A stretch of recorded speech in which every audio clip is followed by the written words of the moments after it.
গাড়ির তলে পড়ে। কি সময় চেয়ে জীবনের মূল্য অনেক বেশি। আমরা এই জিনিসটা জানার পরেও কিন্তু অনেকে কি কাজটা করে দেখবেন, আপনাদেরকে দেখাচ্ছি। এই যে আমার এই যে ব্রিজটা দেখতেছেন, এটা হচ্ছে মেন রাস্তার উপরে ব্রিজ। দেখতে থাকুন আমি কোথায় যাচ্ছি।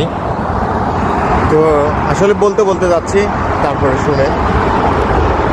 গত 2-1 দিন আগে সম্ভবত শনিবারে একটা লোক এই যে মেন রাস্তা আছে না, এখান দিয়ে ক্রস করতে যাইয়া একটা দুর্ঘটনা পড়ে।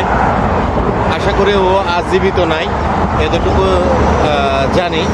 তো সেটা আমার চোখের সামনে হয়েছিল। আসলে তখন নিজেকে আমি কন্ট্রোল করতে পারি নাই যে একটা ভিডিও করব বা একটা করব। আসলে একজন মানুষ যখন দুর্ঘটনা হয় তখন ভিডিও করাটা ঠিক না, আমি মনে করি আর কি, জানি না। তো কেন আপনার 5 মিনিট সময় লাগবে যে আপনি এখান থেকে রোডটা ক্রস করতে, মানে ব্রিজটা ক্রস করতে 5 মিনিট সময় লাগবে, এর বেশি লাগবে না। কিন্তু এখান থেকে এখানে পুলিশ করে দৌড় মারি দিয়ে মনে করেন যে গাড়ির তলে পড়ে।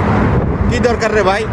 এরকম আমি কিন্তু আমাদের বাংলাদেশি অনেকেইকে আমি দেখলাম যে এই কাজগুলো করে। যারা এই কাজগুলো করেন, দয়া করে যদি 10 মিনিট হাঁটতে হয় তারপরও ব্রিজটা ক্রস করে যাবেন, ব্রিজের উপর দিয়ে যাবেন, ওভারফ্লাইগুলা ব্যবহার করবেন।